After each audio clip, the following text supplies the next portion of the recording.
বিপক্ষে আইনি পদক্ষেপ নেওয়া উচিত ও অন্যান্য মানুষদেরও নিয়ে এরকম ফেক ফেক নিউজ ছড়াইছে ওরা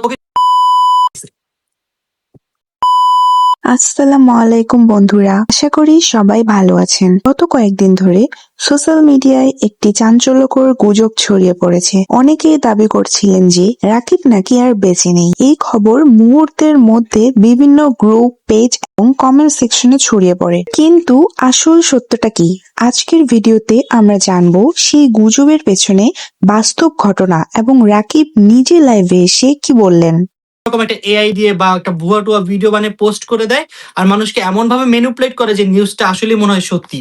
হঠাৎ করেই কিছু মানুষ কোনো প্রমাণ ছাড়াই রাকিবকে নিয়ে ভুয়া খবর ছড়াতে শুরু করে। অনেক ভক্ত ও শুভাকাঙ্ক্ষী এই খবর শুনে উদ্বিগ্ন হয়ে পড়ে। কেউ কেউ রাকিবের পরিবারের খোঁজ নিতে শুরু করেন, আবার অনেকে তার জন্য দোয়া করতে থাকেন। গুজব যখন চারদিকে ছড়িয়ে পড়ছিল তখন অবশেষে রাকিব নিজেই একটি লাইভে এসে বিষয়টি পরিষ্কার করে।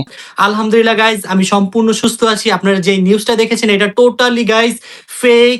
লাইভে রাকিব হাসি মুখে জানান যে তিনি সম্পূর্ণ সুস্থ এবং নিরাপদে আছেন। তিনি বলেন, কিন্তু মানুষ অকারণে মিথ্যা তথ্য ছড়িয়ে বিভ্রান্তি তৈরি করছে। তিনি তার ভক্তদের এমন ভুয়া খবর বিশ্বাস না করার জন্য অনুরোধ জানান। রাকিব আরো বলেন, কোনো খবর বিশ্বাস করার আগে অবশ্যই তার সত্যতা যাচাই করা উচিত, কারণ একটি মিথ্যা গুজব শুধু একজন ব্যক্তিকেই নয়, তার পরিবার এবং কাছের মানুষদেরও মানসিকভাবে কষ্ট দিতে পারে। তাহলে বন্ধুরা, রাকিবকে নিয়ে ছড়িয়ে পড়া মৃত্যুর খবর সম্পূর্ণ মিথ্যা এবং ভিত্তিহীন। রাকিব নিজেই লাইভে এসে এই গুজবের অবসান ঘটিয়েছেন।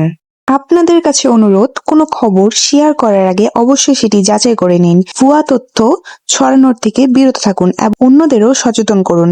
ভিডিওটি ভালো লাগলে অবশ্যই লাইক দিন, কমেন্ট করে আপনার মতামত জানান এবং চ্যানেলটি সাবস্ক্রাইব করতে ভুলবেন না। ধন্যবাদ সবাইকে। আল্লাহ হাফেজ।